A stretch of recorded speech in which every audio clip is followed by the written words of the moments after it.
Good morning, YouTube. How are you today? Well, it's Tuesday morning and it's a really beautiful morning for autumn, which is strange here in Australia, which is usually cold, but it looks like summer's coming a bit late, or spring. So, where did we leave off? Oh, Joshua in the convent. What is life about? Now, I think I've been getting a bit off track because I'm simplifying a lot of history in one little bit, and trying to explain God as an energy should be simple, really simple, but we have seen to make it a little bit hard. So I want to get back to the original meaning of, I think I haven't really spoken about the original true meaning of these videos. Yeah, they're to help me. But this time last year, I was told, you got an aneurysm at the base of your brain. You can make a choice, 5 years or operate. So I decided to operate. But still, it's a little still clip holding it all together. So I want to get my thoughts out.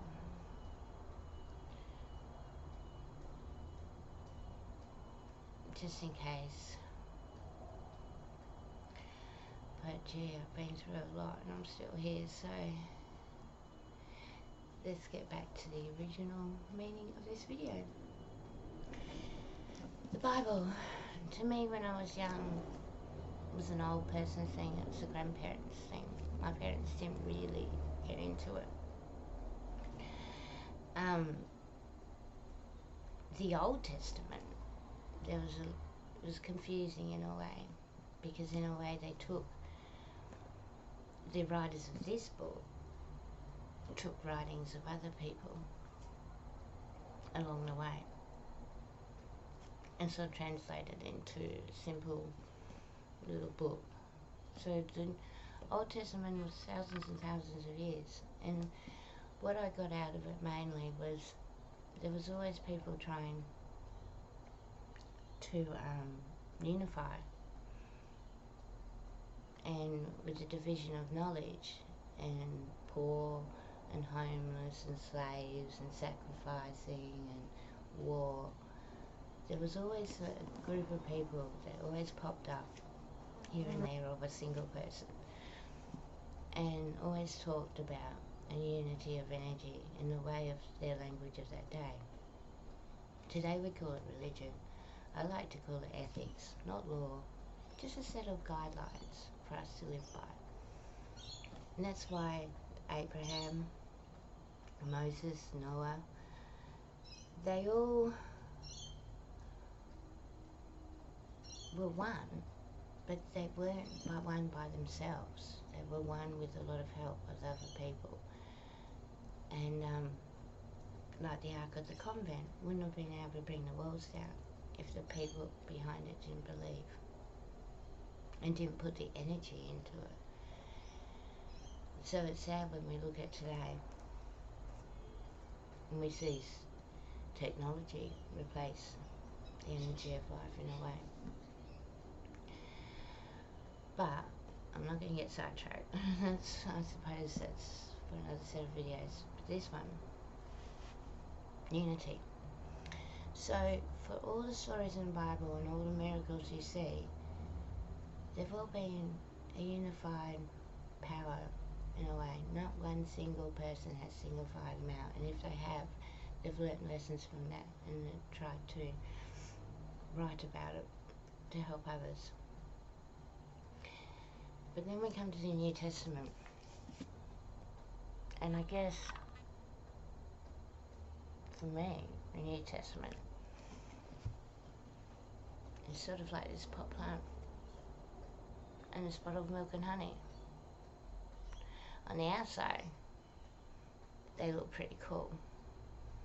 The words, they feel right, but they're totally fake.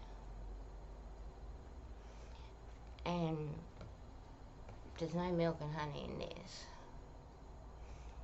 And there's definitely no smell. So when we come to the Bible and New Testament, it put me off religion in a huge way. Because I don't see a nice, kind Jesus in the New Testament. In this book, I don't see it. Now, we all know that it was put together, the writings of this book were put together a long time after all the people died. But where did those writings come from? Now, we know at the time, through historians and some evidence, that there was a man and he did have a lot of followers because of what he spoke. He spoke about the unity and the connection between the earth. Like the birds. The birds fly around. They don't ask for God to help. They work together and they look for food and they eat. They know their place. They're given no choice. We're given choice. To either be unified and help each other through life,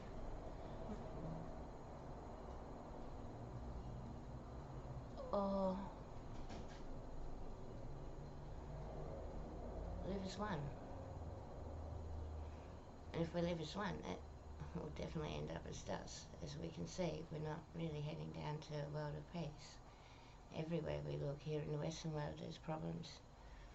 Overseas, up north, oh my gosh, this book is causing so many problems, it's not funny. So, I guess for me, I want to explain my sort of little, what I've always had in my mind about this little story. And it's definitely going to take 2 videos. So I'll pause this one, and I'll see you on the next one.